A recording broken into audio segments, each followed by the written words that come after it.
روم کے طاقتور ترین شخص جولیس سیزر سے اتحاد۔ وہ جانتی تھی کہ اگر سیزر اس کا ساتھ دے تو اس کے مخالفین کی ساری سازشیں ریت کی دیوار کی طرح گر جائیں گی۔ مگر سوال یہ تھا کہ سیزر تک کیسے پہنچا جائے۔ اس کی حفاظت سخت تھی، راستے محدود تھے۔ یہی وہ لمحہ تھا جب کلیوپیٹرا کی ذہانت تاریخ پر چھا گئی۔ وہ خود کو ایک قالین یا تھیلے میں لپیٹ کر سیزر کے محل تک لے گئی، اور جب سیزر نے اسے پہلی بار دیکھا تو وہ حیران رہ گیا۔ ایک ملکہ جو اپنی جان خطرے میں ڈال کر اس سے ملنے آئی تھی، صرف حکمت، اعتماد اور عزم کے زور پر۔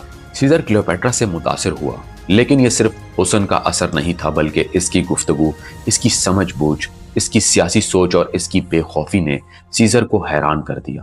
جلد ہی وہ اس نتیجے پر پہنچ گیا کہ کلیوپیٹرا مصر کی حقیقی حکمران بننے کی صلاحیت رکھتی ہے۔ اس نے پوری قوت سے اس کا ساتھ دیا اور دونوں نے